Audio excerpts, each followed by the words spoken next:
que es la número, ¿qué? Pucho ya. ¿En cuál vamos? 50 y algo, ¿no? 50, Mafe, 50. Uy, Tenemos más Diego, que tienes por el tener número más 50. Será el número de la suerte. no.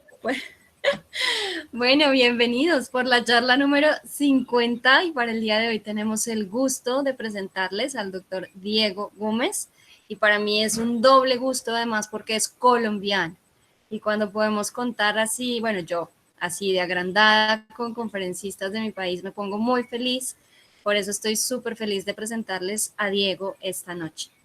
Diego es PhD de Ontario Veterinary College de la Universidad de Guelph de Canadá.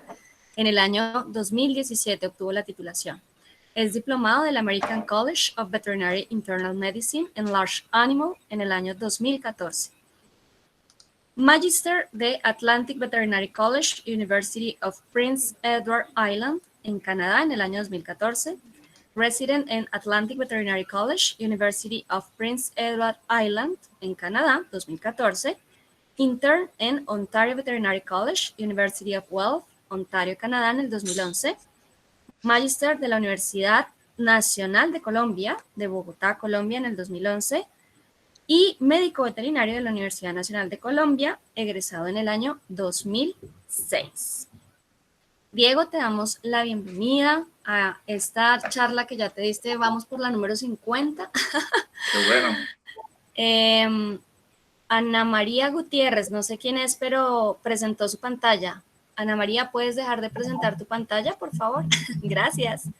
Ahora sí, Diego, presenta tu pantalla. Recordemos, por favor, perdóname, Diego, que hago una pequeña aclaración. Cuando Diego comparta su pantalla, recuerden que sobre la pantalla de Diego va a aparecer un chinche, un punto, un icono que dice fijar en la pantalla. Entonces, por favor, cuando él comparta su pantalla, todos vamos a hacer clic ahí donde dice fijar pantalla, para que si por equivocación no intencional alguien llega a compartir su pantalla, no nos saque de la conferencia del doctor Diego. Entonces, atentos ahí. Yo creo que, no sé si ya la compartiste, Diego. Estoy compartiendo. Ok, dale. Yo estoy justo, estaba justo, o sea, estaba ahí, ya está, creo, sí.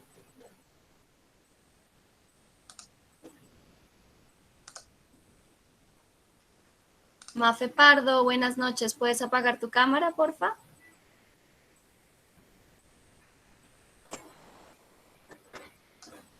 ¿Cómo estamos? ¿Están viendo mi screen? Ahora sí, perfecto. Ahí se está viendo ya la pantalla completa, digamos. Perfecto. Cualquier cosa, yo te aviso como te comentaba, Diego, pero tú puedes arrancar sin problema, ni te fijes en el chat, nada. De aquí para adelante, dale tranquilo. Bienvenido Bueno, otra vez. si tienen preguntas, por favor, me interrumpen. De nuevo, María Las Fernanda. preguntas las vamos a hacer al final, ¿vale, Diego? Para que quienes las tengan las anoten y al final las hacemos.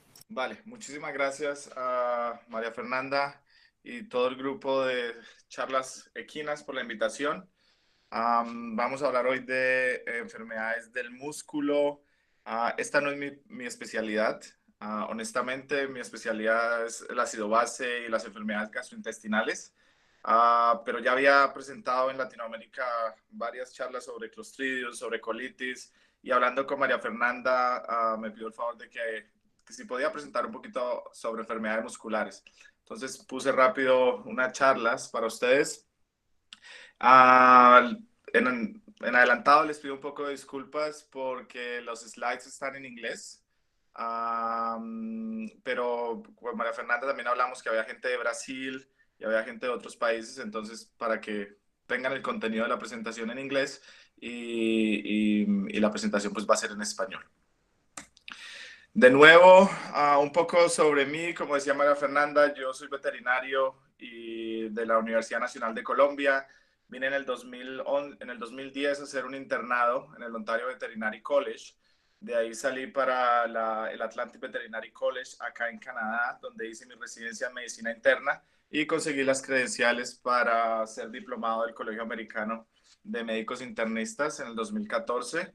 Volví al Ontario Veterinary College, donde hice un PhD en enfermedades infecciosas, trabajando en enfermedades gastrointestinales de terneros.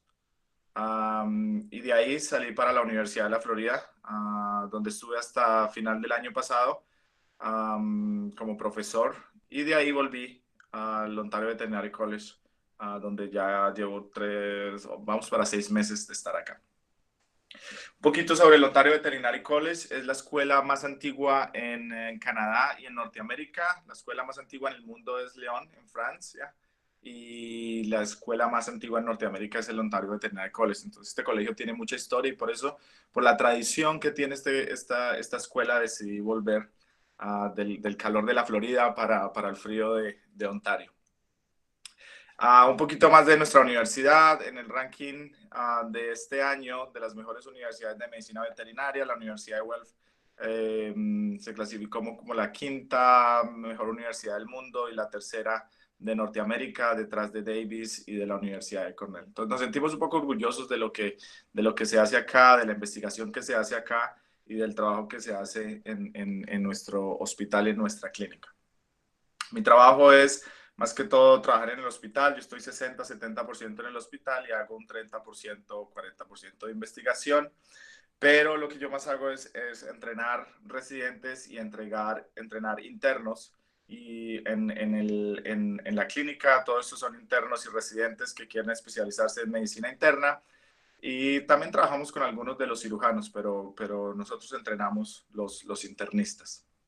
Y obviamente un trabajo con los estudiantes, enseñarles cómo se hace el diagnóstico, cómo se diagnostican, se tratan y se previenen las enfermedades de los grandes animales. Entonces es el trabajo que nosotros desarrollamos acá. En la parte de investigación, mi trabajo, como les decía, es un poco más de ácido base, fluidoterapia en animales adultos y en potros. Shannon es una de las residentes, ella trabaja en desórdenes ácido-bases de caballos y de cabras. Sophie, que es una argentina que en este momento es interna y va a ser nuestra próxima residente de medicina interna. Sophie está trabajando en fluidoterapia en neonatos, comparando cristaloides, el outcome de los pacientes que reciben lactato de Ringer contra los que reciben solución salina. Camilo Jaramillo, un colombiano que está aquí también como interno, él ha desarrollado varios proyectos. Su último proyecto es determinar la asociación entre los niveles de aptoglobulina en terneros enfermos y la mortalidad de esos terneros.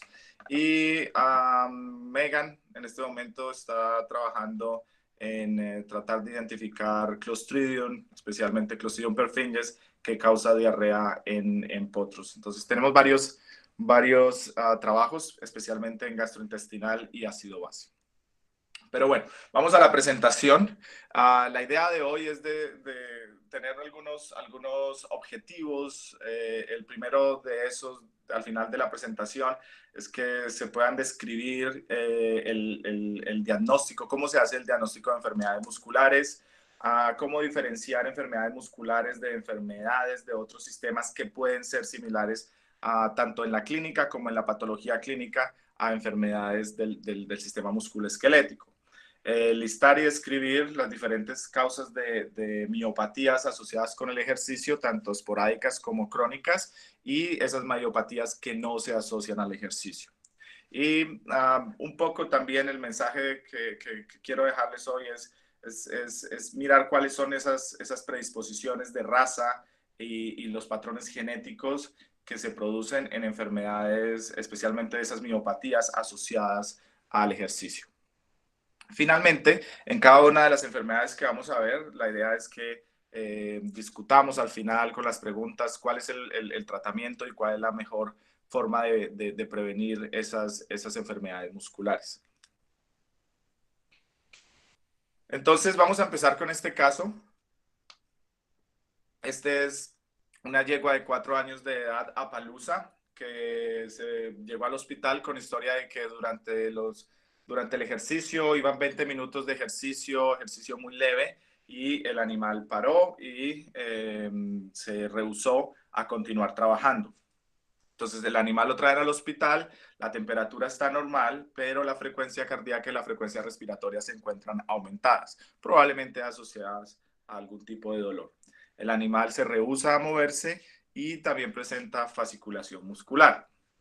Cuando se hace la patología clínica, el hematocrito y las proteínas, los sólidos totales o las proteínas plasmáticas se encuentran ligeramente elevadas y el lactato también se encuentra ligeramente elevado, probablemente asociado a algún grado de deshidratación. El sodio está bajo, similar el cloro, y el potasio se encuentra elevado. Estos cambios, como vamos a ver en los siguientes slides, están asociados con enfermedad muscular, daño muscular. También se puede asociar con falla renal aguda o con uroperitoneo.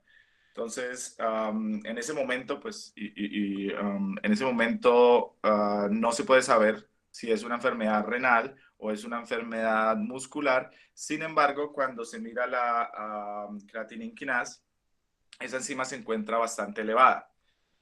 Entonces, todo indica que este animal lo que tiene es un problema musculoesquelético y es posible que haya una contribución de la azotemia prerrenal o de una falla renal aguda, haciendo los cambios de electrolitos y la deshidratación que el paciente presenta.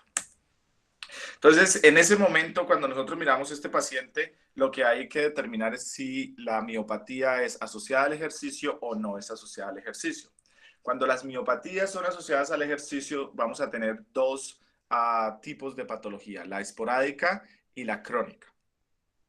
Cuando la miopatía no se asocia al ejercicio, las mayores causas son inflamatorias o infecciosas, tóxicas, nutricionales, vasculares o traumáticas. Nosotros vamos a ver la parte de la miopatía asociada al ejercicio esporádica y crónica y algunos ejemplos, depende del tiempo, de las miopatías no asociadas al ejercicio. Entonces, cuando hablamos de las miopatías por ejercicio, la esporádica, en la mayoría de los casos ocurre porque el animal es sobreejercitado o porque se presentan algunos balances electrolíticos. Y en la crónica, pues vamos a ver miopatía asociada al ejercicio que es recurrente, que es la que se da más que todo en el caballo pura sangre inglés o en los thoroughbreds. La miopatía por almacenamiento de polisacáridos, que la vamos a llamar durante la presentación PSSM, por sus siglas en inglés. Hay algunas miopatías miofibrilares que han sido recientemente descritas en caballos árabes y otras que se denominan idiopáticas. Y la razón por qué se denominan idiopáticas es porque no sabemos qué es, pero el grupo de Michigan y el grupo del Royal Veterinary College, esos dos grupos vienen trabajando muy fuerte en tratar de mirar las biopsias musculares de esos pacientes que presentan miopatías, tratando de entender cuál es la fisiopatología detrás de esas miopatías. Entonces, si empezamos por la típica miopatía asociada al ejercicio o radiomielitis asociada al ejercicio, los signos clínicos van a ser rigidez muscular, dolor y los animales se rehúsan a moverse. Obviamente va a haber algunos contracciones musculares y fasciculaciones y en la miopatía asociada al ejercicio, los músculos que mayormente se ven afectados son los del área lumbar, gluteal, semitendinoso y semimembranoso. Esos animales se presentan para el veterinario con incremento de la sudoración, con incremento de la frecuencia cardíaca y la frecuencia respiratoria. Algunos de ellos, depende del estado y de la severidad de la patología, van a tener pigmenturia. Y esa pigmenturia se debe a la excreción de mioglobina en la orina. Y algunos de ellos van a estar en recumbencia. De nuevo, cuando tengan pacientes con pigmenturia, recuerden que una de las formas de diferenciar si la pigmenturia es debida a la mioglobina o la hemoglobina es mirando el suero. Si el paciente tiene cambios en la orina debido a hemólisis, también van a haber cambios en el suero, o sea que el suero también va a ser rosado y la orina va a ser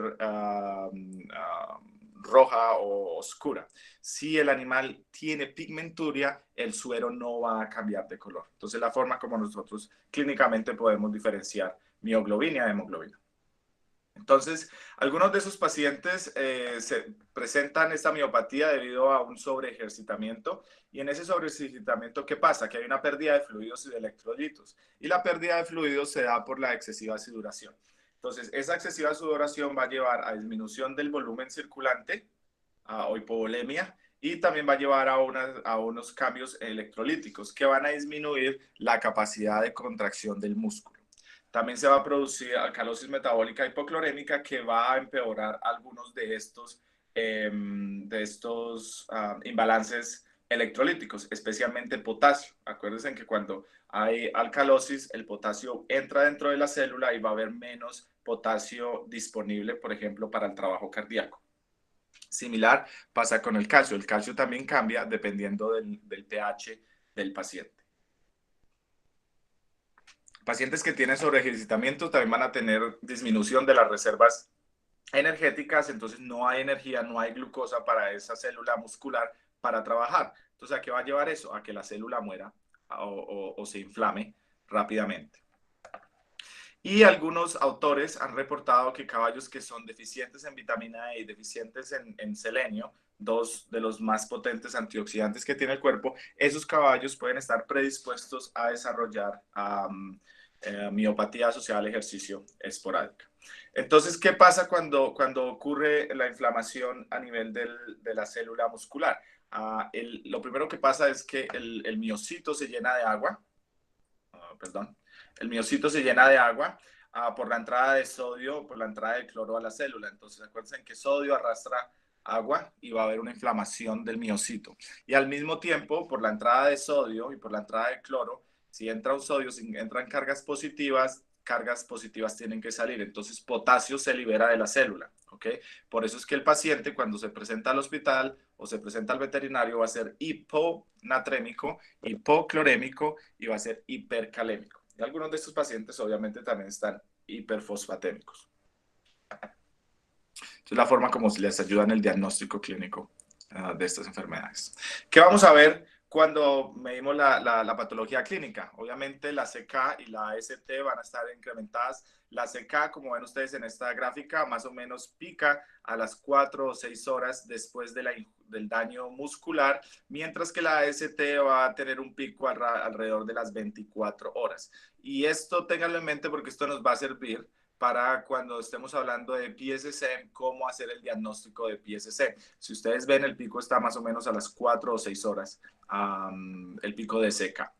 Y lo que es interesante, la vida media de la CK es muy, muy corta, entonces va a disminuir también muy rápidamente, mientras que la vida media de la AST va a ser más larga, más prolongada, entonces la AST se va a mantener sobre el tiempo. Una cosa que es importante, si el pico de CK ocurre y se mantiene, si los niveles de CK se mantienen elevados, es porque hay un continuo daño de la célula muscular. Si solamente es un evento donde ocurre el daño, mionecrosis o daño o miopatía, y no hay un insulto persistente, la CK debería disminuir para las 24 horas luego del daño muscular. Pero si es constante, por ejemplo, si usted tiene una toxina que está dañando el músculo, la CK va a permanecer incrementada hasta que el insulto pare. Y por lo tanto, pues la AST va a caer, se va a demorar mucho más en caer porque de nuevo va a haber un insulto constante sobre la célula muscular. Algunos puntos sobre la CK. Si ustedes tienen un paciente con CK de más de 100,000, en ese paciente se necesita administrar fluidos endovenosos para producir diuresis. ¿Por qué? Porque el animal va a ser deshidratado y probablemente las terapias con antiinflamatorios no esteroidales pueden generar un riesgo de daño renal. Similar, la acumulación de mioglobina va también a predisponer a estos animales a falla renal aguda. Entonces, esos animales con CKs por encima de 100,000 necesitan estar en fluidos endovenosos. Si la CK está por encima de 300,000, se ha asociado, se ha visto que esos pacientes tienden a desarrollar atrofia muscular, como vamos a ver en algunas fotos en los siguientes slides. Y animales o caballos con CKs por encima de 500,000 tienen un pobre pronóstico. El tratamiento de esas radiomiolisis esporádicas asociadas al ejercicio es descanso. Esos animales se benefician de silacina y acipromacina porque esos animales están muy adoloridos para disminuir un poco la ansiedad que les produce el dolor. Obviamente manejarles el dolor, hay que ser cuidadosos, se pueden utilizar antiinflamatorios no esteroidales, pero hay que ser responsable con el uso de esos medicamentos y también va a depender del daño renal que haya sufrido el paciente y de los niveles de CK. Si NSAIDs no se recomiendan en determinado paciente, se puede manejar el dolor con opioides, se puede manejar el dolor con lidocaína o se puede manejar el dolor con ketamina. Entonces, ahora hablamos del manejo de dolor multimodal. Yo aquí uso en pacientes en los que no puedo usar NSAIDs, les hago una mezcla de alfa-2, de tomidina, butorfanol y lidocaína. A veces cambio la lidocaína por ketamina. Yo trabajé con el doctor Freeman en la Universidad de la Florida. A él no le gusta mucho la lidocaína, prefiere la ketamina, entonces por esa razón uso más ketamina que lidocaína, pero está abierto al debate. Probablemente al final podemos discutir acerca de la mejor terapia para el dolor en estos pacientes con miopatía.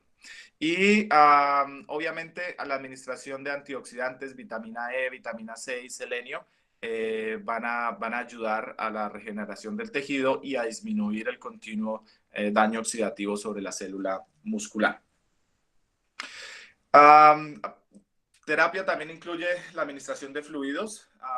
¿Por qué? Porque esos animales están deshidratados, porque van a tener mioglobinuria y porque se les va a administrar NSAIDs. Entonces hay que administrarle fluidos, hay que ser responsables con el uso de fluidos. Cuidado con sobrehidratar pacientes que tienen falla renal aguda, porque puede generar edema tanto periférico como edema pulmonar. Entonces hay que tener cuidado cómo se maneja la parte de fluidos y se tratan hasta que la CK esté normal.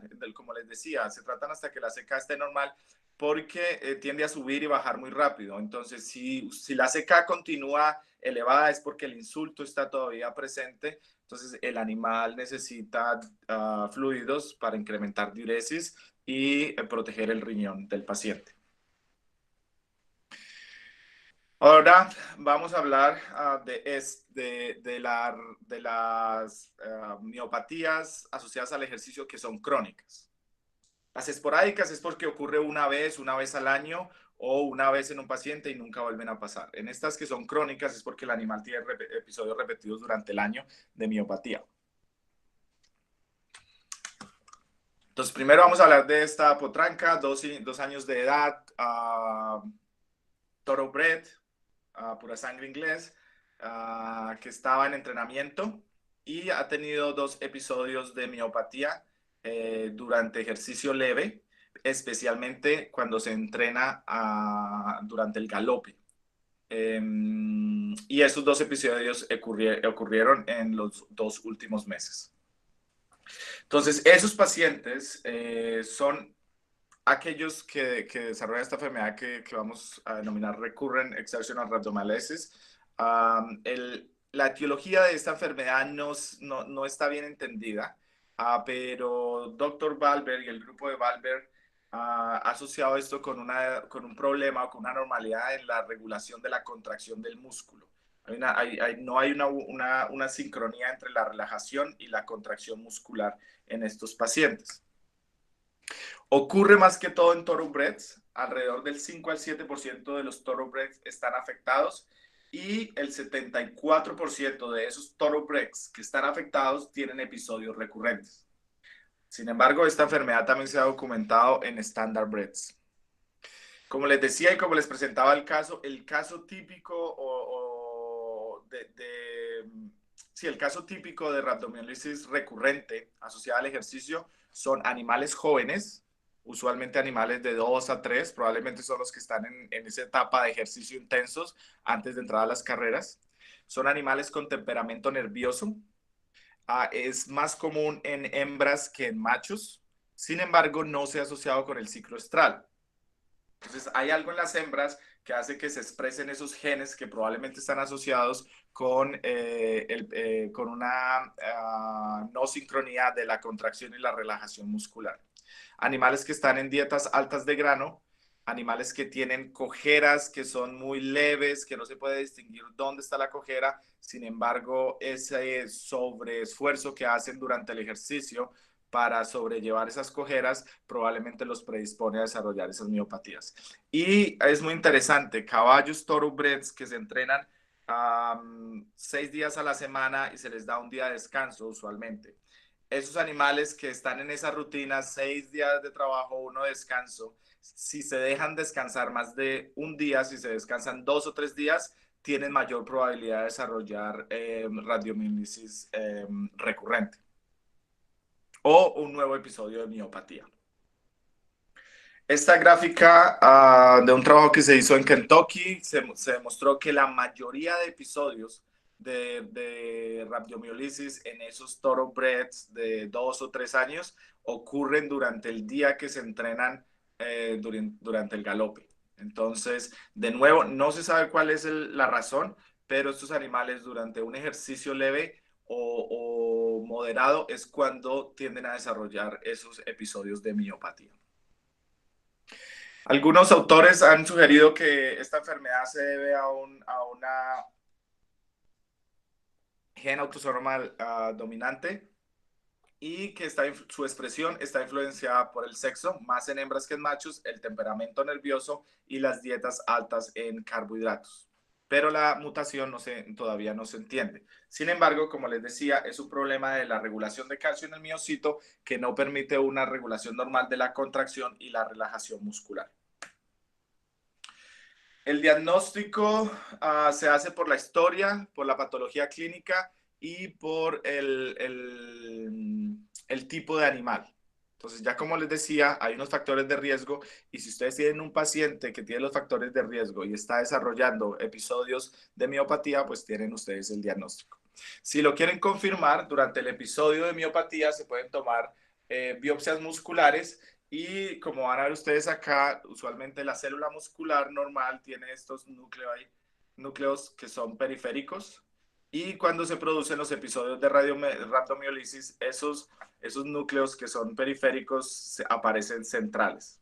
Aquí como los pueden ver ustedes con las flechas. Y también hay una acumulación de macrófagos alrededor de la célula muscular. La prevención es condicionamiento y entrenamiento de cada paciente dependiendo del temperamento. Entonces, lo que se ha sugerido es que esos animales con temperamento nervioso sean los que se entrenen primeros o de últimos para que no tengan ese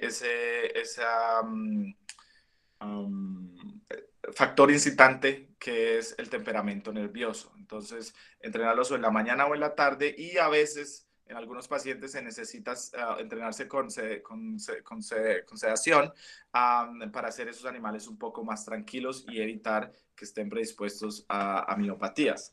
A disminuir la cantidad de almidón en la dieta, menos del 15 al 20%, e incrementar la cantidad de grasa que sea mayor al 10%.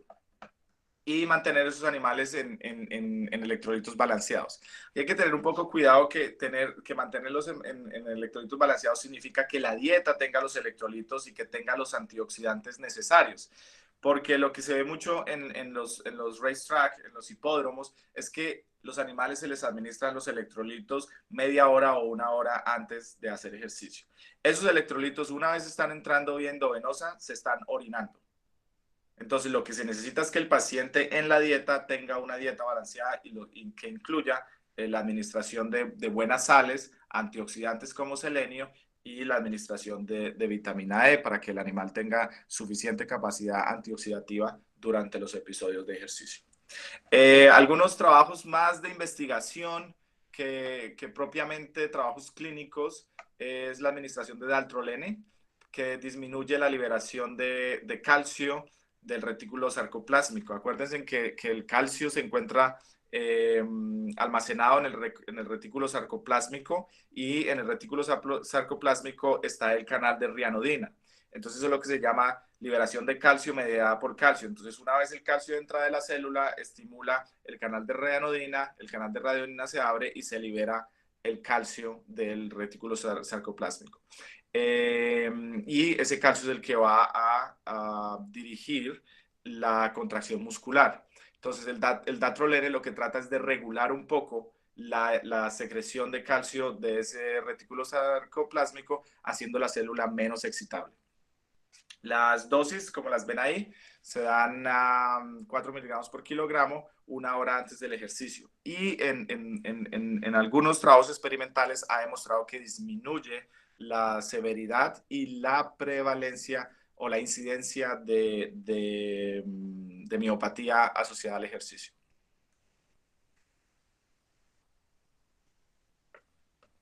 Ahora vamos a hablar de la miopatía por almacenamiento de polisacáridos o PSC, que es otra miopatía asociada al ejercicio crónica.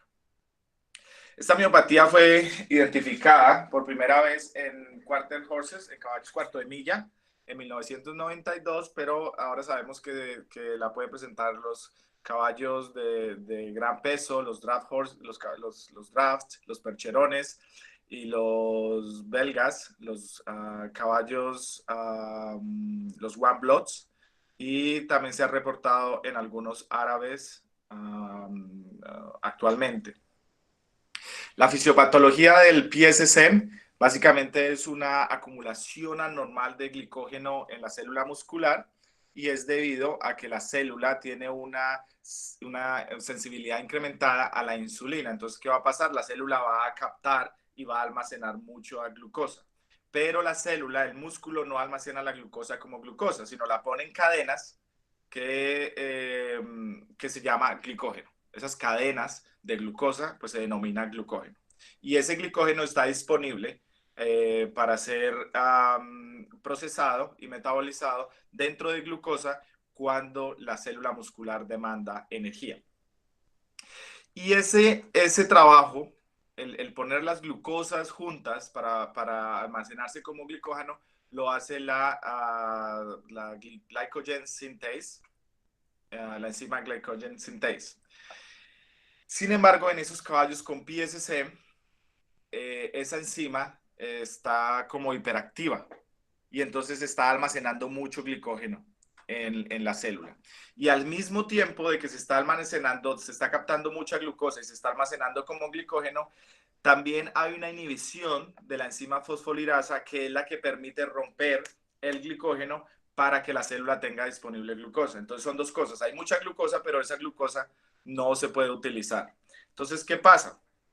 En esos animales, durante el ejercicio, no hay glucosa, no se puede usar piruvato y tampoco hay ácidos grasos que se puedan utilizar. ¿Por qué? Porque como hay mucha glucosa, no hay acumulación de ácidos grasos. Entonces, no tiene energía la célula. Entonces, cuando el animal está durante el ejercicio, que tiene una demanda alta de energía, la célula no va a poder producir y la célula va a tener un déficit y va a morir. Entonces, va a producir una miositis y una radiomiolisis. Entonces, hay dos tipos de PSC. Está el tipo 1 y el tipo 2. La gran diferencia, clínicamente las dos son similares, pero la diferencia entre PSC 1 y PSC 2 es que el 1 está asociado, o esos animales tienen una mutación en este gen, GS1, y esa mutación hace que la glycogen sintasa esté súper activa, que esté produciendo, acumulando más glucosa y acumulando más glicógeno dentro de la célula. ¿Y cómo se ve qué pasa en esas células o cómo se diagnostica? Cuando ustedes hacen una biopsia de músculos semimembranosos o músculos semitendinosos, ustedes van a ver acumulación de glicógeno en la célula muscular, como se ve aquí y como se ve acá. Entonces, esa es la forma como se hace el diagnóstico y eso es lo que pasa. Hay una acumulación de glicógeno en la célula muscular que no es disponible en el momento en que la célula demanda energía. Como les decía, el PSC tipo 2 no es igual, tiene las mismas características en patología, tiene las mismas características clínicas, pero no se asocia a la mutación del gen. Sin embargo, los estudios de Stephanie Valber y de los grupos en Inglaterra han mostrado que parece que hay una heredabilidad en PSC tipo 2 y que hay también unas familias que desarrollan esta enfermedad. Entonces, para mirar la prevalencia, en el caballo cuarto de milla más o menos 6 al 12% tienen el gen o tienen la mutación del gen. Y el caballo cuarto de milla, el 73% de los que tienen PSSM es PSSM1 y el 27% es PSSM tipo 2. Eso es en el cuarto de milla. En los Paints y en los Appaloozas, en los Pintos y en los Appaloozas, más o menos del 6 al 8, es muy similar entre los Quarter Horses y entre el cuarto de milla y los Pintos y los Appaloozas, la prevalencia es similar. Y también más o menos el 70% de Pintos y Appaloozas van a tener PSSM 1. Los Draft Horses, también el 87% de los Draft Horses que tienen PSSM son PSSM 1 y solamente 12 o 13% de los que tienen PSSM pueden ser PSSM 2. O sea que no está asociada a la mutación genética. Y diferente a los cuarto de millas y a los drafts, los One Bloods, solamente el 18% de los One Bloods que tienen PSSM son PSSM 1. O sea que la mayoría de esos no tienen la mutación del gen. Los signos clínicos de PSSM1, más o menos durante 10 o 20 minutos luego de empezar un ejercicio leve, estos animales se rehúsan a moverse, algunos de ellos están muy rígidos y tienen fasciculaciones musculares. En casos muy severos pueden tener mioglobinuria y algunos animales después de 20, 30 minutos de ejercicio, esos animales pueden presentarse con recumbencia. Y durante el episodio agudo, esos animales pueden desarrollar atrofia severa, pero la atrofia pues la vamos a ver unas semanas después de que el episodio ocurrió. Y aquí hay algo muy interesante, y esta es mi experiencia durante el tiempo que yo estuve en la Universidad de la Florida. Muchos de estos casos de PSSM1 y PSSM2, la presentación es intolerancia al ejercicio y el pobre desempeño atlético. Entonces, hay muchos animales que llegan al hospital que les han hecho trabajo de cojeras, de enfermedad respiratoria de las vías altas, de las vías aéreas inferiores, y no han encontrado la razón por cual esos animales tienen desempeño atlético disminuido. Y algunos de ellos, o muchos de esos, en mi experiencia en la Florida, es el resultado de tener PSSM 1 o 2. Y en este, diferente a la recurrente por el ejercicio, en este no hay predisposición por temperamento o por sexo. Este es un caso que tuvimos en la Universidad de la Florida, en un caballo con PSSM 1. A la izquierda es durante el episodio agudo de miopatía. Ustedes ven la inflamación de los músculos, especialmente los gluteales y de los grupos semimembranosos y semitendinosos. Y aquí está este animal 3 semanas después del episodio agudo.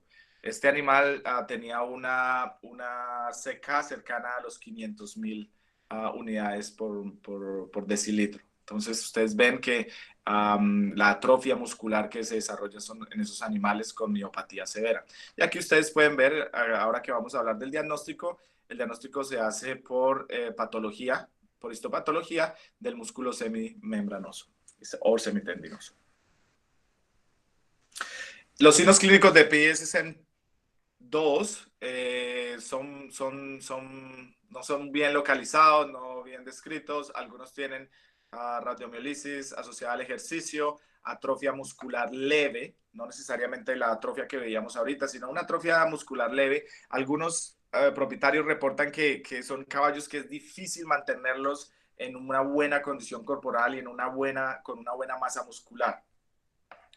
Y de nuevo, mi experiencia con estos caballos en Florida era pobre desempeño atlético y cojeras que no se pueden detectar de dónde vienen. Pero, como les decía, el signo clínico más importante para mí en esos caballos era pobre desempeño atlético. El diagnóstico se hace por medición de enzimas musculares. La forma más fácil de hacerlo es el test de ejercicio. Básicamente se mide la CK y la AST. El animal se trota por 15 minutos y se toman muestras 4 a 6 horas más tarde. Si hay un incremento en la CK de más de 3 veces, usted tiene el diagnóstico de PSSM 1 o 2. Y si ustedes tienen pacientes que están durante ejercicio leve y tienen una medición mayor a 800, ustedes podrían tener el diagnóstico, pero es preferible que en estos animales los dejen descansar y se haga el test de ejercicio de nuevo para mirar si hay una respuesta en la CK después del ejercicio leve. Obviamente, si el animal presenta algunos signos clínicos durante este test de ejercicio, pues hay que detenerse y medir las enzimas a las 2 o 3 horas. El diagnóstico más preciso, biopsia del músculo semimembranoso y tinciones especiales. Nosotros aquí en Norteamérica mandamos todas las muestras a la Universidad de Michigan, a la doctora Balber, por 2 razones. Uno, porque pues es un laboratorio que es muy bueno, y segundo, porque Balber hace toda la parte de investigación. Entonces, si no es PSSM, ella guarda las muestras para seguir investigando posibles causas de miopatía en los caballos. Para PSSM1, como está asociada con un defecto genético, hay que enviar también muestras de pelo o de muestras de sangre para poder hacer análisis genético. Y nosotros en Norteamérica pues tenemos la posibilidad de hacer no solamente PSSM, sino otros desórdenes genéticos que se asocian con enfermedades musculares. Entonces, cuando se manda el test a Michigan, le miden a uno PSSM1, pero también le miden hipertermia maligna. Pero bueno, pues no está relacionado con esta charla. Entonces, este slide que tengo acá va a resumir un poco de cómo se hace el diagnóstico y cómo se llega a un diagnóstico de PSSM en caballos, tanto sea como PSSM1 o PSSM2. Entonces, una vez usted tenga el diagnóstico de rhabdomiolisis asociada al ejercicio y está sospechando PSSM, lo primero que hay que mirar es la raza del caballo. Si es un caballo cuarto de milla, pinto, Appaloosa o draft horse o los cruces de draft, hay que enviar ambos. Test genético, sangre y pelo, y mirar a ver si está el gen. Si el gen está presente, entonces usted tiene el diagnóstico de PSSM1. Pero si viene negativo, si el test es negativo para estas razas, si el test genético es negativo, acuérdense en que hay un 12 o 13% que no tienen el gen, pero tienen la enfermedad. Entonces hay que enviar una biopsia muscular a ver si es positivo en la biopsia muscular, y entonces usted tiene el diagnóstico de PSSM2. Si usted tiene caballos de estas razas, Rocky Mountain, Morgan, Haflinger, para esos se necesita también enviar pelo para mirar si tienen el defecto genético. Si tienen el defecto genético, pues ustedes tienen el diagnóstico de PSSM1. Si no tienen el gen, tienen que enviar músculo para ver si tienen PSSM2. Caballos One Blood tienen que hacer los dos. Acuérdense que el 18% tienen el defecto genético, pero el 82% no lo tiene. Entonces es preferible que los mande los dos para ver si está el defecto genético, y si no, se hace la biopsia muscular. En Thoroughbred, Standardbred, caballos árabes, solamente se hace la biopsia muscular, porque en esta raza no se ha reportado PSSM1, solamente se ha reportado PSSM2. El manejo de estos animales, básicamente disminuir la cantidad de carbohidratos, menos del 12%, con una dieta alta en grasa, mayor al 12%.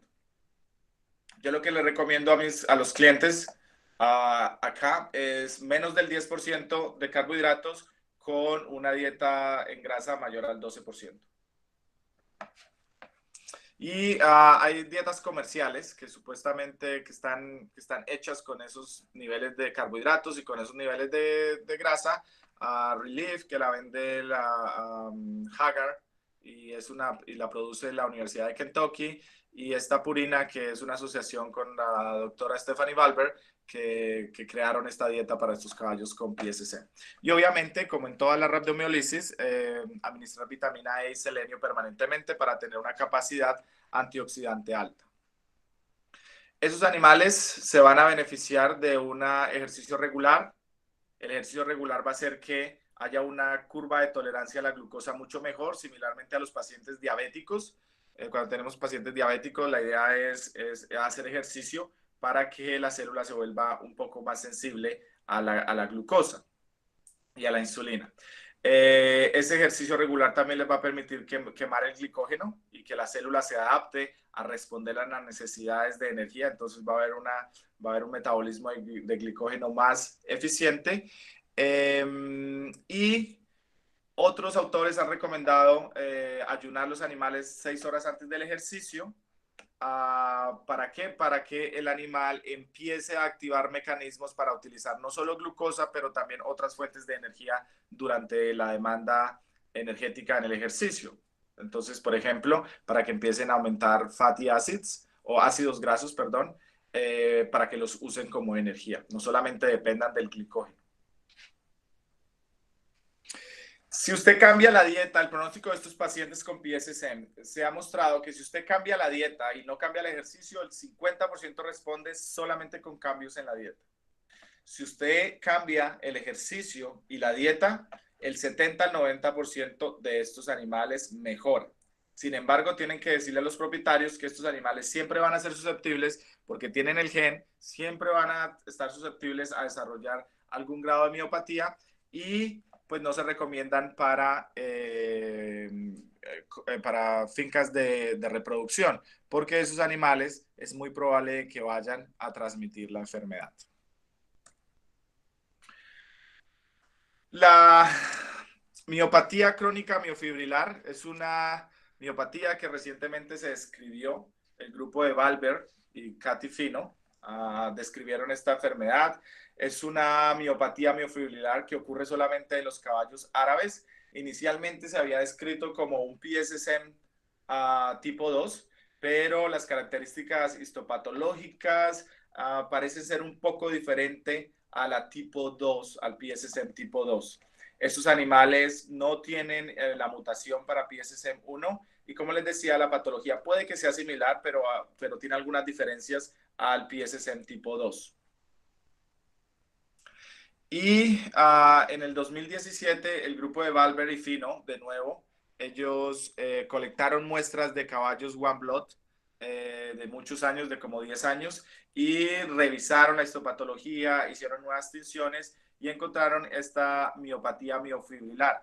También inicialmente se había clasificado, algunos de estos caballos se habían clasificado como PSSM tipo 2, pero de nuevo, la histopatología y nuevas tinciones indican que en estos casos hay una acumulación de desmina en la fibra tipo 2 y eso es el marcador de la enfermedad. No es la causa de la enfermedad, pero es un marcador de la enfermedad.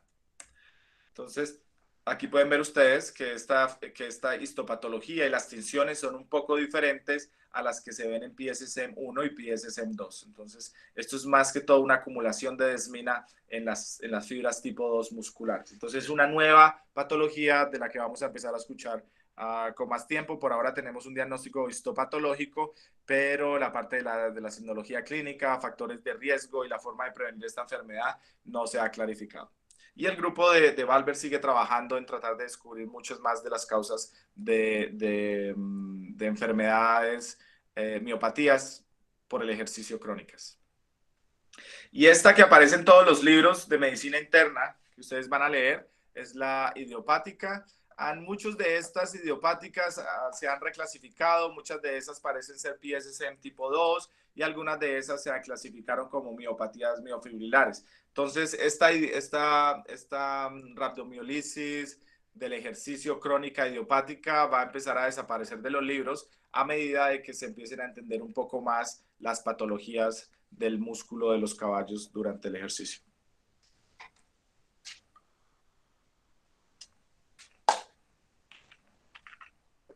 Bueno, ahora vamos a hablar de las miopatías que no se asocian al ejercicio. Y vamos a empezar hablando de esta, probablemente por las fotos, ustedes ya saben de lo que yo les voy a hablar. Este fue un caballo de 7 años, cuarto de milla, que llegó al hospital después de ser vacunado 5 días antes y el día de la admisión el cuello se inflamó y en la palpación estaba dolorido. La temperatura estaba elevada, el animal tenía fiebre, tenía taquicardia y tenía taquipnea. Como pueden ver ustedes, aquí se ve la inflamación en el sitio de la inyección y pueden ver ustedes las membranas mucosas, están, pues, obviamente el tiempo de llenado capilar va a estar incrementado, están muy congestionadas y están de lo que llamamos una coloración barrosa, que significa que hay cierto grado de endotoxemia o toxemia en esos pacientes. Cuando se hizo la patología clínica, el hematocrito y las proteínas portales estaban elevadas, probablemente asociadas a cierto grado de deshidratación. Las células blancas estaban disminuidas, había una leucopenia severa con una neutropenia severa. Marcadores de inflamación se encontraban elevados. El lactato también, y la CK también se encontraba elevada. Entonces, los problemas de este paciente: la fiebre, la inflamación en el cuello, la hematoconcentración, la respuesta inflamatoria sistémica aguda y el incremento de la CK. Obviamente, el diagnóstico es miositis clostridial. En algunos países se conoce como edema maligno o gangrena gaseosa. Y el agente etiológico asociado con esta enfermedad es usualmente el Clostridium perfringens, pero el Clostridium séptico, Nofji, Sordelli, Inchaue también se han asociado con este tipo de patología, con miositis clostridial. Mi experiencia, y estuvimos revisando todos los casos del OVC cuando yo estaba haciendo el PhD hace como unos 3 o 4 años, todos los casos de miositis clostridial aquí en Ontario eran Clostridium perfringens, y en su gran mayoría era Clostridium perfringens tipo A. Habían unos pocos casos de séptico y otros pocos casos de choco. Ahora más tarde, cuando hablemos, me gustaría saber ustedes en otros países de Latinoamérica qué es lo que aíslan.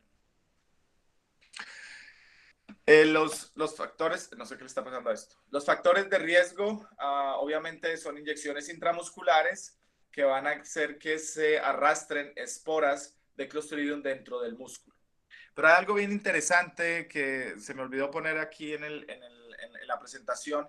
Hace unos 5 años, en un estudio que se hizo aquí en la Universidad de Guelph, se encontraron que caballos saludables, a los que se llevaban se eutanasiaban y se les colectaban muestras de músculo de manera estéril, esos animales tenían esporas de Clostridium perfringens en el músculo. Entonces es posible que esos animales, algunos de estos animales, ya tengan esporas de Clostridium en el músculo debido a una inyección anterior, 1 año o 6 meses antes, y una nueva inyección de un producto que cause cierto grado de irritación hace que esas esporas germinen, pasen a una forma vegetativa y en un medio anaeróbico van a empezar a producir gas, liberar exotoxinas, y esas exotoxinas van a producir necrosis y hemólisis. La mayoría van a producir necrosis y algunas de ellas hemólisis. Entonces, esta es una foto de un paciente que tuvimos acá en el hospital con necrosis debido a Clostridium. Ustedes pueden ver el daño severo que causan esas toxinas del Clostridium perfringens. Los signos clínicos son rápidos y progresivos. Esos animales pueden estar bien en la mañana y en la tarde tienen fiebre y unos signos severos de endotoxemia. Cojeras, usualmente cuando ustedes palpan esta área hay crepitación, pero no siempre. No siempre hay esa crepitación, pero sí va a haber un edema severo y un dolor a la palpación de esta área. Usualmente en las horas tempranas de la enfermedad esto va a estar caliente, la temperatura va a estar caliente, pero a medida de que el tiempo pasa, la piel se convierte, está fría y empieza a volverse negra y se exfasela fácilmente. Y pueden ver también salida de suero o de líquido dentro de esa piel que se está exfaselando. Signos de endotoxemia, como veíamos las membranas mucosas del paciente del primer slide: fiebre, depresión y recumbencia, dependiendo de la severidad y del área que esté afectada. Este es un paciente con miositis clostridial después de una inyección de selenio. Aquí pueden ustedes ver la diferencia entre ambos miembros, el miembro izquierdo y el miembro derecho. Este es un paciente con una miositis clostridial también en el cuello y con un edema severo. En este momento lo atribuimos al grado de endotoxemia y vasculitis producido por la toxemia, que este animal desarrolló este edema periférico. También rupturas faríngeas, rupturas de esófago pueden llevar a que haya proliferación de bacterias anaerobias. especialmente Clostridium perfringens y séptico, y se puede producir miositis clostridiales. El diagnóstico se hace por historia y examen clínico. Obviamente los signos de toxemia, y ustedes van a ver en el cuadro hemático, va a haber leucopenia y neutropenia, incremento de la CK y la DST. La CK no incrementa demasiado. En mi experiencia, estos animales están en 15.000, 20.000, no más de 40.000 unidades internacionales por decilitro de CK. Y en algunos pacientes puede haber hemólisis, como les decía, algunas de las toxinas de este Clostridium perfringens tipo A pueden ser hemolizantes y pueden producir cierto grado de hemólisis en algunos pacientes, perdón. El diagnóstico más fácil es hacer una citología y una tinción de Gram, y ustedes van a ver las bacterias Gram positivas, y por cultivo también se hace el diagnóstico final. Pero el diagnóstico rápido se hace por citología. El tratamiento, podemos discutir un poco más tarde cuál es el tratamiento más eficaz. Penicilina G sódica, penicilina potásica, trabajan bastante bien. Algunos clínicos usan metronidazol, cloranfenicol, tetraciclina o rifampicina. Mi tratamiento de elección es penicilina y yo uso dosis normales. El doctor Mackay en la Universidad de la Florida utilizaba 40.000 unidades internacionales. El doctor Lester en la Universidad de la Florida llegaba a utilizar dosis de 100.000 unidades en las primeras 8 a 12 horas. Yo empiezo con dosis normales de 20.000, máximo 30.000 unidades internacionales cada 6 horas. Y yo no uso metronidazol. El Clostridium es sensible a la penicilina, pero por ejemplo acá el doctor Kenny usa una combinación entre penicilina y metronidazol. Yo no la uso. Analgésicos y antiinflamatorios, NSAIDs, es suficiente. Estos animales, a pesar de la mielonecrosis y del daño que tienen, usualmente no están tan adoloridos, pero sí están muy tóxicos. Entonces, los antiinflamatorios van a ayudarles a controlar a ambos, dolor e inflamación. El tratamiento, lo que va a salvar a estos pacientes, más que la penicilina, más que el metronidazol, son las fasciotomías. Entonces, hay que hacer fenestraciones, debridar el tejido y tratar de hacer que esas fenestraciones permanezcan abiertas para que haya entrada de oxígeno en el tejido. Algunos clínicos también ponen oxígeno en el tejido. Algunos clínicos usan peróxido.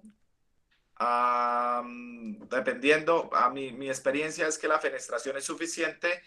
Un buen lavado con solución salina es suficiente. A veces con clorhexidina se puede utilizar, pero como les decía, algunos clínicos quieren ser un poco más agresivos y utilizan sodio dentro de las heridas. Corticosteroides, no hay ninguna medicina basada en la evidencia que nos diga que los corticoides van a mejorar el outcome de los pacientes.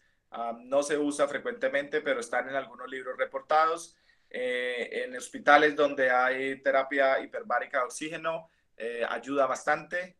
Yo no tengo mucha experiencia. En la Florida estaba dañada la máquina cuando yo trabajé allá, y aquí en la Universidad de West no tenemos. Oxígeno, tanto como en el tejido como intranasal, puede ayudar, pero como les digo, simplemente fenestración, aerear, debridar es suficiente para salvar a estos pacientes. El pronóstico, en algunos libros antiguos ustedes van a encontrar que es menos del 50%, pero mi experiencia y en nuevas publicaciones probablemente 75% de los animales con miositis clostridial sobreviven. Este es el doctor Keith Chaffin de la Universidad de Texas, mirando un paciente que recibió una inyección intramuscular de fluniximab-glumine.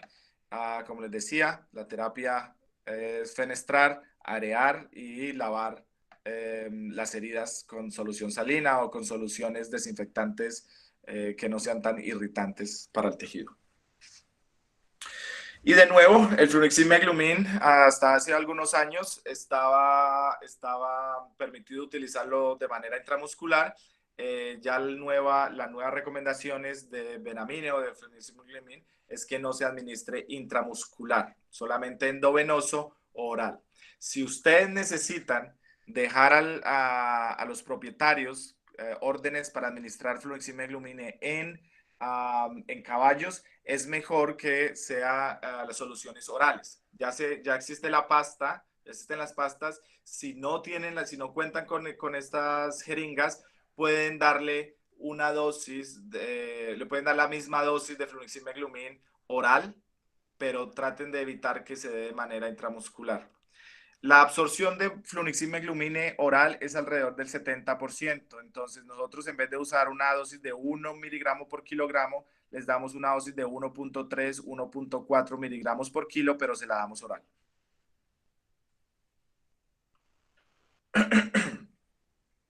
Otras miopatías que no están asociadas al ejercicio son esas que se asocian al estreptococo principalmente, pero hay otras bacterias que pueden producir este tipo de miopatías, como el Rhodococcus equi en animales jóvenes. Entonces, hay tres miopatías asociadas con el estreptococo. Está la miopatía inmunomediada, está obviamente la púrpura hemorrágica y las rhabdomiolisis agudas debido a la infección por estreptococo. Entonces, en esta última, el que causa el daño muscular es la bacteria per se. En púrpura hemorrágica, obviamente es una reacción inmunomediada. Y en esta miopatía inmunomediada se puede asociar a la presencia del estreptococo, pero también se ha asociado a la presencia de Rhodococcus equi o de un foco inflamatorio en alguna parte del cuerpo, especialmente en el sistema respiratorio. Estas inmunomediadas se producen más que todo en animales jóvenes o en animales muy viejos. Usualmente es asociada con una enfermedad respiratoria por estreptococo equi, equi o barzoepidémicos. Yo solamente he tenido un caso y fue en una potranca de 3 o 4 meses y la bacteria que aislamos del sistema respiratorio fue el Rhodococcus equi. La patofisiología no está muy bien entendida, pero de seguro hay una respuesta antigénica contra la miosina, contra la proteína de la miosina, y parece que hay una similaridad entre la proteína Streptococcus, la proteína M del Streptococcus y la miosina, y por eso el cuerpo ataca la célula muscular. Sin embargo, como les decía, también se ha reportado con otras bacterias. Entonces, todavía hay mucho trabajo por hacer de cómo ocurre esta enfermedad en los caballos.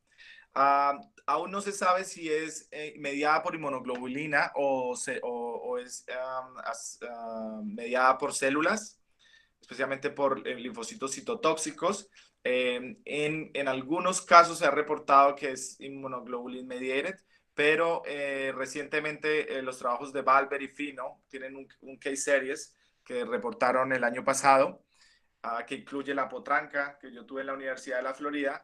En ese estudio, ellos sugieren que puede ser más una patología mediada por células más que mediada por anticuerpos. El signo clínico más importante o que ha sido mayormente reportado en esos animales con miopatía inmunomediada es atrofia de los músculos epaxiales y de los músculos gluteales. Aquí pueden ver algunos de los músculos epaxiales que sufren de atrofia en esos animales con miopatía inmunomediada. En el caso que yo tuve de la potranca en la Universidad de la Florida, ese animal presentaba atrofia de los músculos epaxiales, de los gluteales, e interesante, la CK siempre se encontraba aumentada, siempre se encontraba alrededor de 15.000, 20.000 unidades internacionales por mililitro, pero sin necesidad de haber una explicación clara de por qué ese animal tenía ese grado de miositis. Pues por eso decidimos hacer una biopsia y encontramos que los hallazgos histopatológicos eran similares a esos animales que tenían miopatías inmunomediadas por Streptococcus equi. El tratamiento, corticosteroides, y los animales tienden a recuperarse, y el uso de antimicrobiales para atacar la enfermedad primaria. Interesante, en el trabajo que hizo Balber el año pasado, muchos de estos animales tienden a relapsar, tienden a tener un segundo episodio. Nuestra potranca tuvo 3 episodios en 6 meses y el propietario decidió hacer la eutanasia. Entonces, a pesar de que el sistema respiratorio, la infección en el sistema respiratorio estaba trabajando bien. Entonces, esto es un problema inmunomediado, a pesar de que ustedes curen la infección por Strep o por Rhodococcus equi, todavía el sistema inmune está respondiendo en contra de la célula muscular. Ahora vamos a hablar de este caso. Disculpen que yo voy tan rápido y no hago como yo acostumbro a parar, resolver las preguntas y dudas que tengan, pero dada la forma como tenemos que interactuar con este COVID, tengo que saltar de un tema a otro tema muy rápido. Ahora vamos a hablar de un animal de 4 años de edad, cuarto de milla, que vino de Texas a Florida y tenía una cojera del miembro anterior, tenía fiebre, pero la frecuencia respiratoria y la frecuencia cardíaca se encontraban dentro de los rangos normales. El animal se rehusaba a mover y estaba especialmente adolorido en la región axilar. El ultrasonido reveló inflamación hecho por el veterinario 3 días antes de la admisión, reveló inflamación de la zona axilar. Entonces, este es el caballo. Cuando lo recibimos en la Universidad de la Florida, tenía una inflamación del área axilar pectoral y estaba muy adolorido. Y debido a esta masa, debido a esta inflamación, pues se rehusaba a mover y tenía una cojera del miembro anterior derecho. Entonces, ustedes ya sabrán, este es un caso de Corynebacterium tuberculoso. Se presenta más que todo en la región pectoral, por eso se le denomina en inglés pigeon fever o pecho de paloma, pero se puede presentar en otras áreas del cuerpo, especialmente en la zona axilar y en la zona inguinal. Entonces, el agente causante es Corynebacterium pseudotuberculoso, es endémico en el sur y en el este de los Estados Unidos.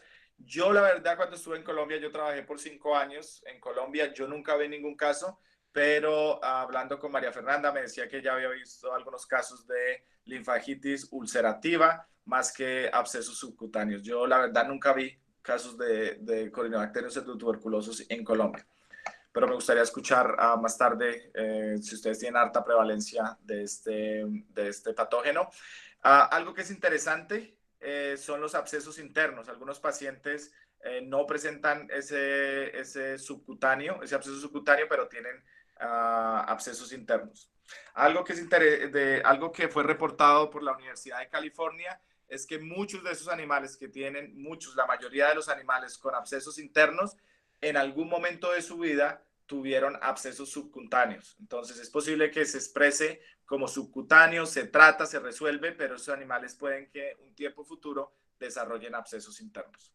Y los últimos estudios de Alabama, de hecho un colombiano, Manuel Chamorro, estaba en ese trabajo que se hizo, demostraron que las moscas son vectores de la enfermedad. Hicieron un trabajo muy bonito, colectaron unas moscas, las infectaron con Corynebacterium y las pusieron en unas cajas. Esas cajas se le pegaron a los caballos en la piel de la parte pectoral y las moscas empezaron a picar o a morder esos caballos y los caballos desarrollaron abscesos subcutáneos. Ese estudio, muy simple, demostró que sí, que las moscas eran los vectores del patógeno. Los signos clínicos, obviamente van a ver ustedes abscesos, cojeras, en algunos pacientes, no en todos, fiebre y rigidez de los miembros. El diagnóstico se hace por cultivo y por tinción de Gram y van a ver ustedes las bacterias. Hay un test para detectar si hay respuesta a Corynebacterium pseudotuberculoso, se llama el suero de inhibición sinergística de molicina, creo que así se llama en español, para detectar enfermedad.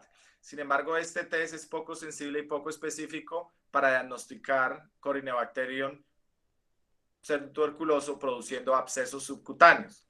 Sin embargo, es muy útil cuando ustedes están tratando de detectar abscesos internos. Si los títulos los títulos de inhibición son altos, es muy probable que el animal tenga un absceso interno debido a Corynebacterium pseudotuberculoso. El tratamiento es drenaje y colectar la muestra, evitar que se esparza. ¿Por qué? Porque esa es la fuente para las moscas para que se transmita a otros animales de la finca. Después de madurar y abrir el absceso, similarmente como lo que hacemos con Gurma, una vez el absceso ha drenado, se pueden instituir antibióticos, penicilina, trimethoprim-sulfa, otros beta-lactámicos como Ceftiofur, pero solamente una vez ustedes estén drenando el absceso. Algunos podrán preguntarse una vez que el absceso esté drenando si es necesario dar antibióticos o no. Es una discusión que podemos tener más tarde. Abscesos internos se van a ver solamente en el menos del 10% de los animales que tuvieron abscesos subcutáneos y se han reportado en el hígado, en los pulmones, riñón y en el vaso. Y para descubrir abscesos internos, si ustedes hacen el test de inhibición de hemólisis sinergístico, en ese sí van a encontrar títulos muy altos, y si encuentran títulos mayores a 512, es muy probable que el animal tenga un absceso interno. En el estudio de Sharon Spears de California, ellos reportaron que 27, 28 caballos con abscesos internos tenían unos títulos mayores a 512. El pronóstico para abscesos internos es pobre y la mortalidad alcanza el 50%. Algunos autores recomiendan muchos fluidos, muchos antibióticos, long term, largo tiempo, y drenaje si es posible. Entonces se puede hacer la parotomía exploratoria para drenar los abscesos que se encuentran en el hígado o en el vaso. Moviéndonos del Corynebacterium, vamos a hablar de este potro de 40 días de edad que llega al hospital porque no quiere mamar, y porque cuando empezó a mamar, cuando mama, hay secreción de leche a través de la nariz. Y el animal se encontraba normal hasta 3 días antes de llegar al hospital. En el examen clínico, el animal estaba débil y la palpación de los músculos, el animal estaba dolorido. Tenía un soplo cardíaco, la faringe estaba colapsada y también tenía mioglobinuria. Obviamente, basado en este examen clínico, se enviaron muestras al laboratorio clínico. La CK se encontraba en 175.000 y la ST en 4.200, confirmando daño del miocito. El selenio se encontraba bajo, lo mismo que la vitamina E. Entonces, en ese momento hicimos un diagnóstico de radiomiolisis nutricional, enfermedad del músculo blanco o radiomiolisis por deficiencia de vitamina E y selenio. Mi experiencia es que muchos de estos animales, la deficiencia es más que todo de selenio, más que de la vitamina E. Yo no traje esta enfermedad en esta presentación, pero el grupo de Balber y Fino demostraron que en animales adultos la vitamina E, más que producir enfermedad del músculo blanco, lo que produce es una atrofia muscular. En potros, más que todo, es una disminución de los niveles de selenio la que lleva a la producción de la enfermedad del músculo blanco. Algo que ha sido interesante en los últimos años, en esta temporada de potros, recibimos unos 6 o 7 potros que el único signo clínico era colapso faríngeo, y cuando les medimos selenio y vitamina E se encontraban muy bajos, sin ningún otro signo clínico que sugiriera miocitis. Esto para decirles que tengan cuidado cuando tengan estos potros que tienen colapso faríngeo, que el signo clínico más importante es secreción nasal o leche viniendo por los hollares. Esos animales, chequenles selenio, vitamina D y selenio, o trátenlos con vitamina D y selenio porque puede que sean deficientes, sin ningún otro signo clínico de miopatía. Muchos de estos animales son deficientes en útero y cuando nacen y tienen algún evento oxidativo, el poco selenio con el que nacen y la poca vitamina E con la que nacen no es suficiente para reducir el efecto oxidativo. Entonces la célula muscular empieza a morir. Hay varias formas de presentación. Está la cardíaca, animales que se mueren repetidamente, animales que desarrollan edema pulmonar y tienen arritmias cardíacas y murmullos. Esos son, yo los he visto estos en cabras, en cabritos y en ovejas. También lo he visto, recién nacidas. No lo he visto todavía en caballos. Y la forma esquelética, que es la más común en caballos, produce disfagia, rigidez muscular y mioglobinuria. Aquí vemos una foto de un caballo con enfermedad del músculo liso. Entonces, del músculo blanco, perdón. Entonces, ustedes pueden ver cómo se palidece el músculo y por eso el nombre que se le ha cogido. Este es un mapa de los Estados Unidos. Yo no sé cuál es la prevalencia o cómo son los niveles de selenio en Latinoamérica. En Bogotá, donde yo hice mi práctica, los niveles de selenio no eran tan bajos, pero todos los pacientes que llegaban al hospital, los potros que llegaban al hospital, siempre los tratábamos con vitamina E y selenio. Pero para mostrarles, en la Florida también había muchos casos, los suelos son deficientes en selenio y nosotros estamos aquí en Guelph, donde también hay una deficiencia grande de selenio. El diagnóstico se hace por medición de las enzimas hepáticas, whole blood selenium, vitamina E y disminución de la glutatión peroxidasa, o todos ellos van a disminuir los niveles oxidativos y se tratan con selenio, con vitamina E y luego de que pase el evento agudo se mandan con minerales para la casa. Ok, vamos a hablar dos enfermedades más rápidas y terminamos. Este es un caballo de 2 años y dos caballos, uno de 2 años y 3 años, normales hasta el día anterior, estaban recumbentes por 8 horas y la recumbencia estaba precedida por ataxia. Se les dio flunixina y dexametasona y los animales no se levantaban.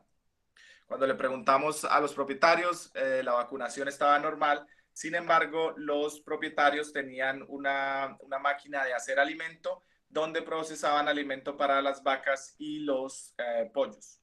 Y la máquina se limpiaba con el mismo alimento. Se pasaba alimento para limpiar la máquina, pero no se hacía un examen riguroso o una limpieza rigurosa de esa máquina. Este es el paciente, como llegó al hospital. Como ustedes pueden ver, el animal tiene el comportamiento normal, está alerta, responde a los estímulos, pero está muy débil.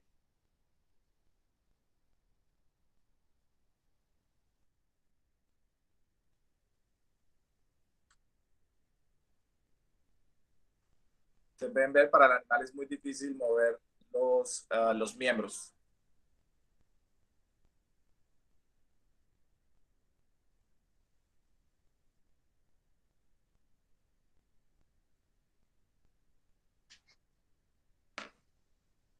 Y otra cosa, en esta enfermedad, como pueden ver ustedes, no había daño de los músculos masentéricos, como se ven en algunas toxicosis. Solamente eran los músculos de los miembros. Entonces, la enfermedad que se diagnosticó en estos animales, toxicidad por ionóforos, usualmente los ionóforos que se administran en la comida son monensina, salinomicina y la salocit, y esos son coccidiostatos que se usan para alimentar pollos y rumiantes. En esta finca, como tenían pollos y tenían rumiantes, cuando hicieron el alimento para los caballos, probablemente hubo un grado de contaminación con esos coccidiostatos. Estos ionóforos van a generar toxicidad y daño de la célula muscular.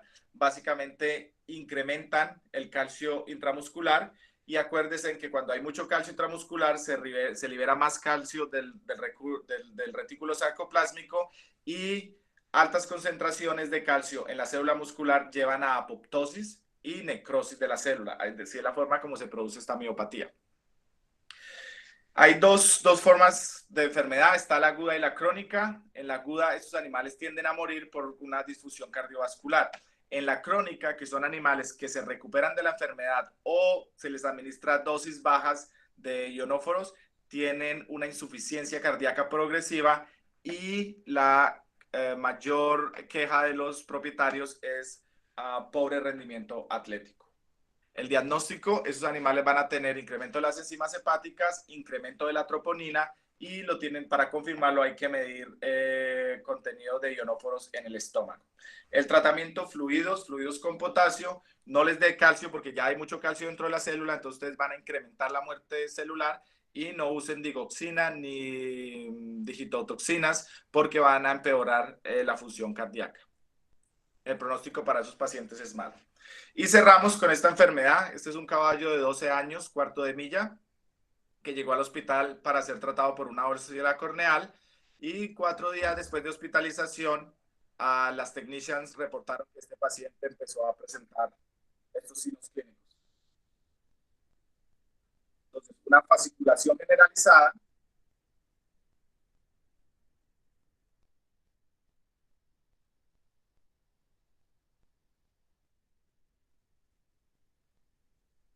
y protrusión del tercer párpado.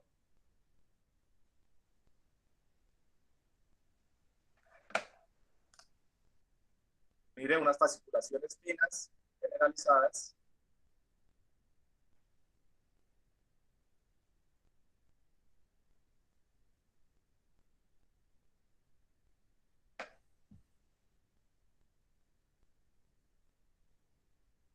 Y protrusión del tercer párpado.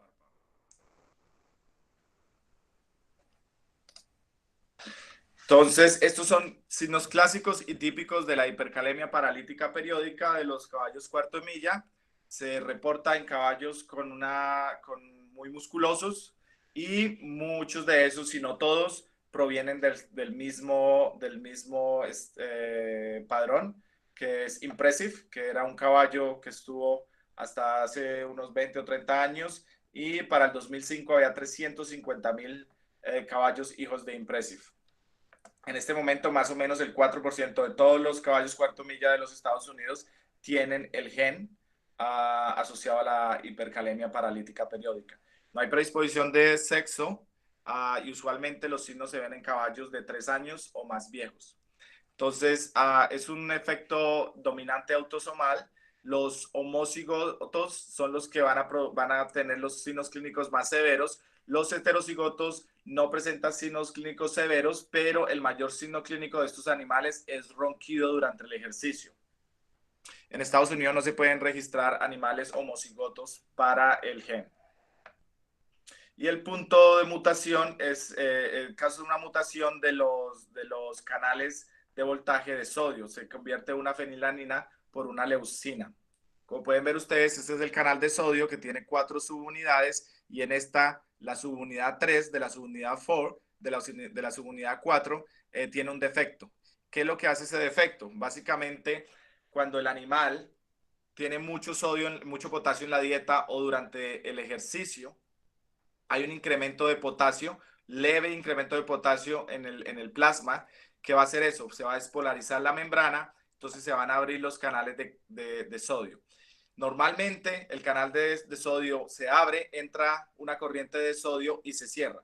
Pero en animales con hipercalemia periódica paralítica, el canal de sodio permanece abierto. Entonces, ¿qué va a haber? Va a haber una salida de potasio. Como entra una carga positiva, tiene que salir una carga positiva.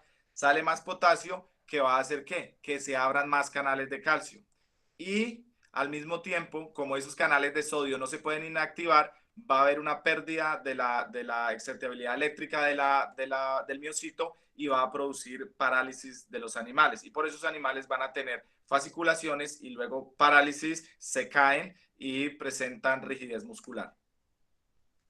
Los signos clínicos son fasciculaciones musculares, debilidad, y los episodios duran entre 15 y 60 minutos. Si hay mucho potasio, el animal puede morir de una falla cardíaca, pero usualmente estos animales le da uno tiempo para tratarlos con glucosa, con insulina y con bicarbonato. Estos animales no tienen rhabdomiolisis, estos animales no van a tener incrementada la CK ni la AST y permanecen alertas y no tienen dolor. Como les decía, los heterocigotos tienden a tener ronquido disfonía, colapso faríngeo y desplazamiento del paladar blando. Signo típico, la protrusión del tercer párpado. Y los factores predisponentes son dietas que van a tener alto potasio, la anestesia y la acidosis metabólica. Acuérdense que cuando un paciente está acidótico, el potasio se sale de la célula para que el hidrógeno entre dentro de la célula. Ese potasio va a desencadenar todos los eventos que resultan en la parálisis del paciente. El diagnóstico se hace genético, el diagnóstico es genético y le van a reportar si el animal es homocigoto o heterocigoto, y obviamente durante el periodo de enfermedad del episodio va a tener un potasio por encima de 5 milimoles por litro. El tratamiento para animales que no tienen eventos muy fuertes o como el que nosotros vimos en la foto, ejercicio y administrarles rápidamente alimentos que tengan glucosa disponible. De esa manera, cuando usted incrementa la glucosa, incrementa la insulina, y por cada glucosa que entre a la célula, el potasio va a ser arrastrado dentro de la célula. Entonces va a disminuir la excitabilidad de la célula. Y en ataques severos, obviamente, toda la parte del manejo de la hipercalemia. Entonces, salina, calcio como cardioprotector, dextrosa para meter dextrosa en la célula y así se mete o se arrastra la glucosa, bicarbonato para producir alcalosis. Cuando se produce alcalosis, la cantidad de hidrogeniones disminuye en plasma, por lo tanto hidrogeniones salen de la célula y potasio entra dentro de la célula. Y la insulina sí se necesita para ayudarla a la entrada de la dextrosa dentro de la célula.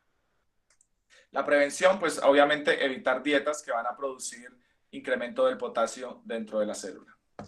Y con eso, y como se lo prometía a María Fernanda, estamos a tiempo, acabamos. Muchísimas gracias por escucharme. Yo sé que era un montón de información y desafortunadamente no pudimos tener a tener esta charla un poco más interactiva para discutir un poco los casos más a fondo. Pero gracias por escucharme y si tienen alguna pregunta, ojalá se las pueda responder. Diego, muchísimas gracias. La verdad que extraordinaria la charla tuya. Tengo una pregunta a la doctora María Masri, que dice lo siguiente. En la rhabdomiólisis recurrente, ¿hay algo genético? La rhabdomiólisis recurrente, sí. Recurrent exertional, sí. Sí. Yo no tengo el placer de conocer a la doctora María Masri, pero he escuchado mucho de ella, de la gente de la Florida, del doctor Lester y del doctor Mackay, y algún día me gustaría conocerla. Sí, señora.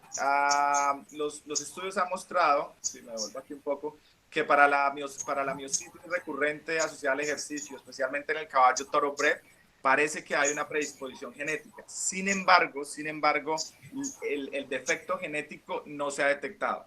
Lo que le puedo decir es, parece que hay unas líneas que parece que transmiten la enfermedad, pero el defecto no ha sido comprobado, probado o reportado. Otra pregunta dice, de María también. ¿También se puede mandar a hacer parálisis periódica hiperpotasémica y depósito anómalo de polisacáridos a Davis en California, al Veterinary Genetics Lab? Y es más económico, el análisis es de pelo. Es un comentario que hace la doctora María. Okay. Tienes una pregunta de la doctora Sara Luque, que dice lo siguiente. ¿Has visto casos en la Florida o en Canadá de tétano? ¿Qué manejo le dan? ¿De qué, perdón? Tétano. Bueno, tétano es un poco diferente porque es sobre la placa neuromuscular. Los casos de tétano son complicados de manejar, especialmente cuando son muy severos, cuando nos llegan al hospital. Pero si el animal está estable y los propietarios tienen el dinero, simplemente es tiempo. Básicamente lo que hacemos es poner la penicilina para controlar la fuente de infección, la fuente de toxina, y es básicamente darle tiempo a sus pacientes, es nursing care. Básicamente ponerles veterinarios, ponerles un catéter para alimentarlos, nutrición parenteral y darles tiempo. Otra pregunta tengo, espérame, de Ay, que se me salió el chat. Ok. Pero ¿Qué cantidad? nosotros no utilizamos ni penicilina en el líquido cefalorraquídeo, no utilizamos penicilinas alrededor de la herida, utilizamos simplemente penicilina endovenosa y nursing care para tétano. Ok. Preguntan qué cantidad de insulina y con qué frecuencia, cantidad en unidades internacionales. Si les puedo ser honesto, muchos de los cálculos en este momento lo hacen los residentes y los internos. Yo tengo acá.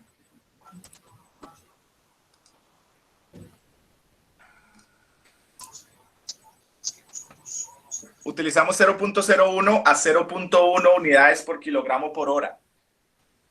Eso lo hacemos en hospital, porque hay que estar midiendo glucosa continuamente para saber si uno necesita tanto subir la glucosa o disminuir la insulina. ¿Okay? Usualmente estos pacientes no son resistentes a insulina, entonces lo que nosotros hacemos es empezamos con dosis bajas, probablemente 0.1, 0.02 unidades por kilo por hora y empezamos a monitorear. Entonces, pero esas siempre que administren insulina, aún en dosis bajas, el animal tiene que estar en infusión continua de destroza. ¿Ok? Porque uno puede pensar, no, es que el animal está hiperglicémico. Sí, está hiperglicémico, pero la insulina puede que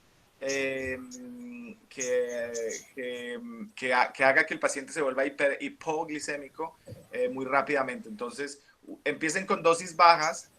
Si están en hospital, monitoreen la glucosa 1 o 2 horas después. Si la glucosa está todavía alta, usted puede ser un poco más agresivo sin necesidad de incrementar la glucosa, incremente la insulina y mantenga un balance en cuánto le estoy dando de insulina, cuánto le estoy dando de glucosa.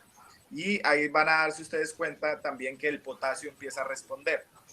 Mi aproximación o mi forma de trabajar animales con hipercalemia es con bicarbonato de sodio, por varias razones. Si lo puedo hacer hipertónico, mucho mejor. El bicarbonato de sodio lo primero que va a producir es una alcalosis rápida. Como les decía, cuando yo produzco alcalosis, la cantidad de hidrogeniones, las cargas positivas van a disminuirse, el hidrogenión se va a disminuir en plasma, entonces el hidrogenión de la célula se me va a salir para compensar el pH. Y como una carga positiva sale de la célula, una carga positiva tiene que entrar. Entonces sale hidrogenión y entra potasio dentro de la célula. Segundo, como estoy utilizando soluciones de sodio muy altas, una concentración de sodio muy alta, cuando le presento más sodio al riñón, el animal va a orinar más. Entonces, acuérdense que el riñón está hecho para excretar potasio, entonces el riñón va a sacar, va a ayudarme a eliminar, el potasio que se ha acumulado en el plasma. Entonces, a mí me gusta más utilizar sodio que la insulina. Si usted habla con los anestesistas prefieren utilizar insulina y destroza. Perfecto. Por acá tenemos otra pregunta del doctor Leonardo Parra, de Medellín. Las lesiones musculares por el consumo de aguacate, ¿existe algo de investigación? No, la verdad no sé. Ok. Un comentario de la doctora Masri dice, es un placer ver cada vez más personas con entrenamiento y facilidad de compartir conocimientos. Muchas gracias, Diego. Yo te quisiera hacer un par de preguntas. Con el primer caso que mostraste por rhabdomiólisis inducida por ejercicio, tu paciente mostraba una elevación bastante marcada de la CK. Me llama la atención que la AST está en nivel normal. Te quería preguntar, en el momento obviamente que toman la muestra para tu paciente, tuvo que haber sido, obviamente, después de unas horas post ejercicio, pero fue, digamos, ¿qué clínica estaba manifestando y por qué crees tú que la AST para ese momento de la clínica de tu paciente no tenía ninguna elevación? Por lo que hablábamos, ese paciente llegó al hospital 4 horas después de tener el episodio. Ok. Entonces, el pico de la AST va a ser un poco más tarde. En ese momento solamente se va a ver el incremento de la CK, pero no vas a ver AST incrementada. Ahora, si el daño muscular es masivo, severo, y tienes una CK de 500,000, es probablemente que la AST también va a estar incrementada, ¿ok? Pero en esos animales que tienen una radiohemólisis moderada, leve a moderada, en las primeras 4 o 6 horas no vas a ver incremento de la AST. Ok. Y lo otro que te quería preguntar es con respecto al depósito anómalo de polisacáridos. Digamos que dentro del tipo 2, yo también tenía entendido lo siguiente, y es que en la medida en que hay un consumo excesivo de carbohidratos, existen obviamente en los caballos tendencias, sin meterme obviamente en los terrenos del síndrome metabólico, pero como en nuestros caballos criollos pasa mucho que tienen dietas muy ricas en carbohidratos, eso desata obviamente situaciones de hiperglicemias e hiperinsulinemias, y esas hiperinsulinemias, digamos, dentro de lo que yo tenía entendido, esos depósitos anómalos de polisacáridos estimulaban la actividad y el número de receptores GLUT4 de la membrana celular, haciendo o incrementando, obviamente, el ingreso de glucosa hacia la célula hasta que definitivamente la glucógeno sintetasa tenía un agotamiento en la formación de esas glucosas, pues en la formación de glucógeno con esas glucosas, y quedaban depósitos anómalos de polisacáridos dentro de la célula. Pero, y me llama la atención porque yo la verdad tenía el concepto de que el tipo 1, que es la mutación del gen que codifica para la enzima, era solamente caballos de tiro, pero nos hablabas pues también de los cuartos de milla y todo esto. Pero ¿crees tú que estos consumos altos en carbohidratos de alguna manera sí sean capaces de inducir esos depósitos anómalos de polisacáridos? Bueno, lo primero es el PSSM1 está en caballos de tiro, está en caballos cuarto de milla, más que todo en caballos cuarto de milla. Eso es lo primero. Lo segundo, la mutación es de la enzima, ¿ok? De la glicógeno sintasa. La mutación es en esa enzima.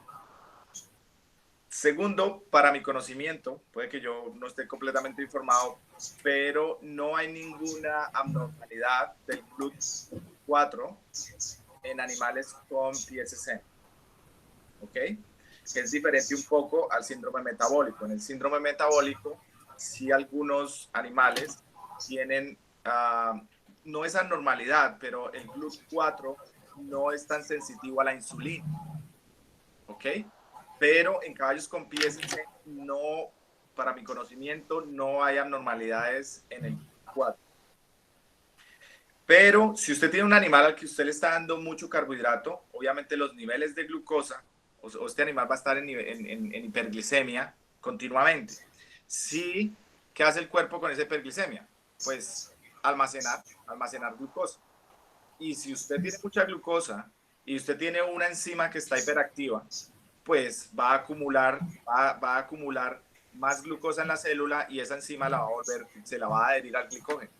Entonces, esa es la fisiopatología. Para mi conocimiento, de nuevo, puede que yo esté equivocado, pero hasta donde yo sé, no hay anormalidad en el GLUT4 en animales con PSSM1.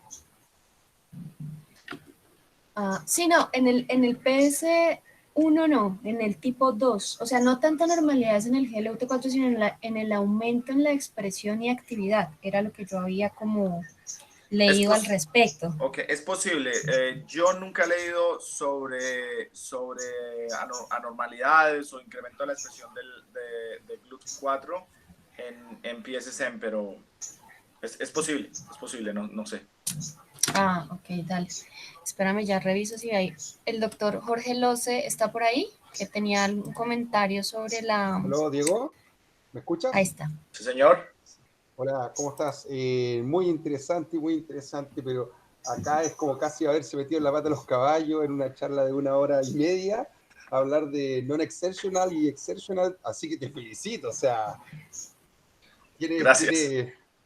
pero bien, mira, pero muy interesante. No, era un comentario respecto, y por eso yo tomo siempre el cuadro casi de la Mónica Alemán, porque ahí te sale pero todo. Imagínate, te preguntaron hasta de aguacate, de palta, que como se intoxican los caballos, es impresionante cómo se les deforma la cabeza y los problemas musculares. Pero bueno, era un comentario breve que Mafe me dijo que te lo hiciera a ti, respecto, tú estabas hablando de Pigeon Feeder, ¿ya?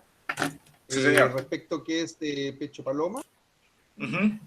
Perdón, hacías el comentario en Colombia. Pero bueno, yo soy de Chile y en realidad el comentario era que en Chile sí te toca verlo bastante, músculos pectorales y hasta algunas veces hasta un poco más abajo del pecho, literalmente, y me extrañó eso que en Colombia no se veía mucho, obviamente por cultivo se detecta. Y después respecto a la forma de Streptococcus respecto a ese, bueno, nos han tocado cuadros efectivamente como bastardos, digámoslo, literalmente, y el otro de, ¿cómo se llama? Púrpura hemorrágica también, y ahí estaba viendo tu Instagram y te voy a mandar varias fotos de casos de la última temporada. ¿Mm? Así que Claro. bueno, te felicito, Muchas ese es el gracias. comentario. Ah, y Muchas gracias. lo otro, en Chile, que también ahí hablaba respecto a deficiencia de selenio, acá también tenemos efectivamente en el sur de Chile, bueno, Chile es largo, y muy largo en realidad, bueno, en el sur de Chile, deficiencias de selenio y claro, se los mandan a analizar a la Universidad Austral por la glutatión peroxidasa, efectivamente, pero sí, nos tocan cuadros de eso. Oye, te Bueno, felicito. muchas gracias, doctor. Y lo que le decía, probablemente otras personas de Colombia pueden comentar. Yo, mucho de la práctica que yo hice en Colombia fue en hospital, más que en práctica privada, entonces a nosotros probablemente no nos llegaban esos casos. Lo otro es que nosotros estábamos en Bogotá, que es a 3.000 metros de altura, de pronto el vector no estaba ahí, pero de pronto alguien más de Colombia de otras zonas, en zonas más cálidas, más bajas, puede comentar acerca de la prevalencia de pigeon fever. Ah, claro, correcto. Listo, gracias. Gracias, señor. Y por acá tengo una pregunta de la doctora Camila Deride. Bajo su experiencia clínica, en el caso de animales con miopatías por deficiencias de selenio, ¿hace biopsia muscular? Y si es así, ¿qué músculo de preferencia usa? Para selenio no, entonces no hacemos biopsia porque hacemos el diagnóstico basado en las características del paciente. Hacemos el diagnóstico, nosotros podemos medir selenio y vitamina E fácilmente. Depende del laboratorio, pero usted tiene los resultados en 24 o 48 horas. Mientras que los resultados de la biopsia se le van a demorar probablemente 24 o 48 horas. 72 horas. Entonces nosotros tenemos la facilidad de hacer el diagnóstico basado en la medición de selenio y vitamina E. Si usted quiere hacer el diagnóstico, porque inicialmente lo que vas a ver es una mionecrosis, que no necesariamente te va a decir que es debida a la deficiencia de vitamina E y selenio. Pero en otras partes del mundo lo que se utiliza son biopsias de hígado también para medir selenio, o la medición de glutatión peroxidasa en sangre, pero nosotros no hacemos biopsia muscular. Tenemos la fortuna de medir niveles de selenio en suero. Pero en Colombia también medíamos niveles de selenio en suero y vitamina en suero en las empresas de alimentos, en los laboratorios que testean por alimentos, ellos tienen la facilidad de medir esos minerales. Perfecto. Otra pregunta dice, buenas tardes.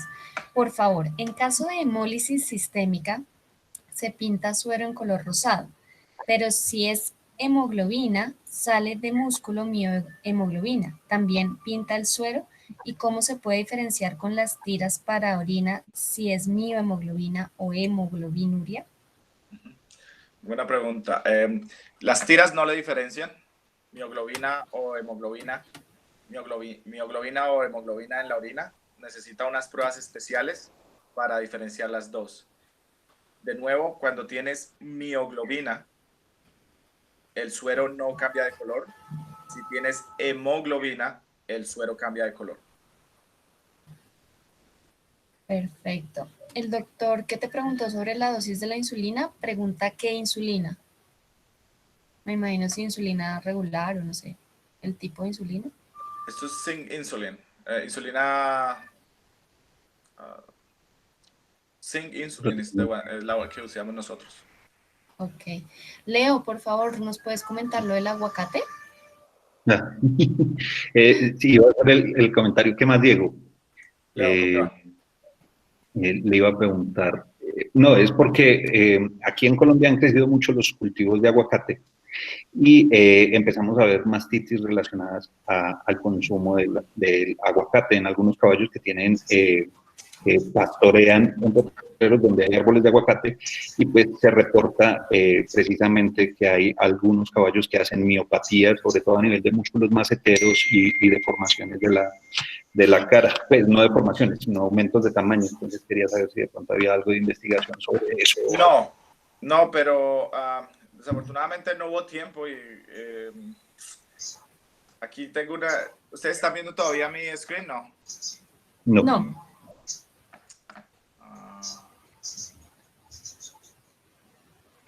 Déjame ver si lo puedo compartir.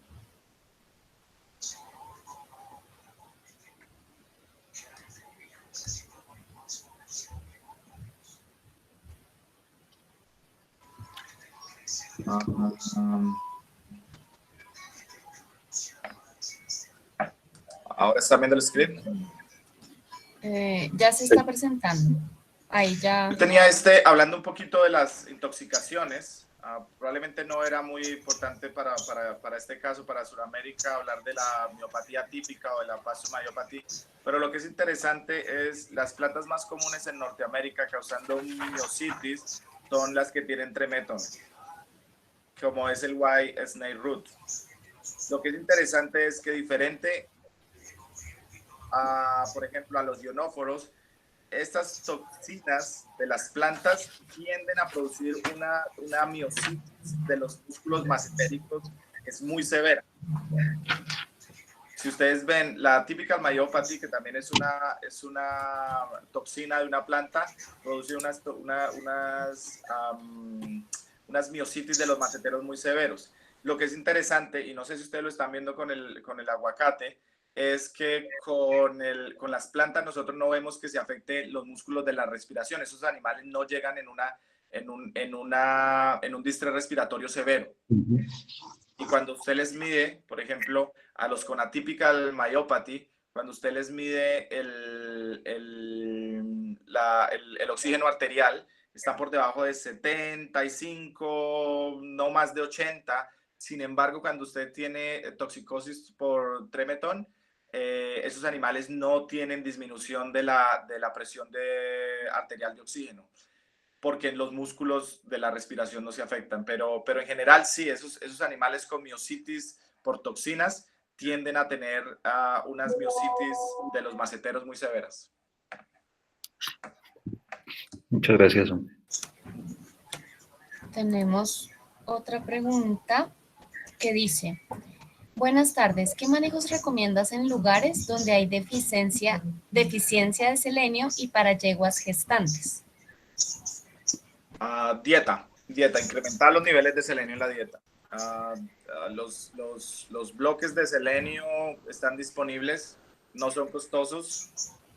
Muchos de los concentrados de maternidad tienen concentraciones de selenio, así que esto es un problema de manejo de la dieta y manejo de la cantidad de concentrado que se le da a las yeguas. Eso es básicamente dieta.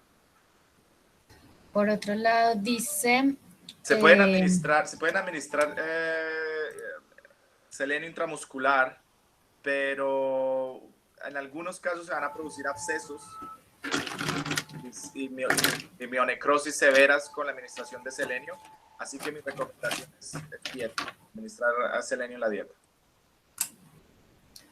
Ok, tenemos otra que dice: ¿puede con PSSM 1 o 2 aumentar las enzimas hepáticas como ALT? Y si en su práctica observó miopatías en la región de la cruz. ¿Puedes repetir la pregunta, por favor? ¿Puede en el depósito anómalo de polisacáridos tipo 1 o 2 aumentar enzimas hepáticas como la ALT? Y si en tu práctica has observado miopatías de la región de la cruz. Bueno, la primera pregunta, es posible que ALT se incremente, pero recuerden que la ALT es muy insensible y casi no se produce en daño hepático de caballos. Sí, esa es la pregunta que está. Nosotros no utilizamos ALT para evaluación de hígado en caballos, para eso utilizamos AST, GGT y AST, GGT y GLDH o SDH. Sorbitol deshidrogenasa, AST y GGT. ALT probablemente en pequeñas especies es un poco más sensible. O sea, nosotros no la tenemos en nuestra bioquímica sanguínea. Y con respecto a las miositis de la región de la Cruz, como miositis generalizadas o por ejercicio o por toxinas no las vemos. Probablemente más común en Latinoamérica, y en Texas y probablemente en el sur de la Florida, asociadas a brucelosis o otras infecciones, pero no es la típica, no tengo mucha experiencia, más que todo, como le decía, más resultado, miositis, resultado probablemente de infecciones. Otra pregunta que hay es, que creo que ya es la última, sí. ¿Por alguna razón en especial no usan metronidazol en la clostridiosis?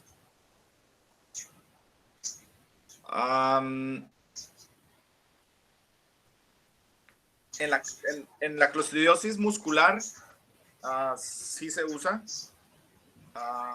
sin ningún problema. El problema con la miositis clostridial, con el metronidazol, que algunos de nosotros no nos gusta utilizar, es porque cuando se le administra a los caballos les disminuye el apetito, no quieren comer cuando usted les administra el metronidazol oral. Y ha sido también reportado en humanos con metronidazol no comen.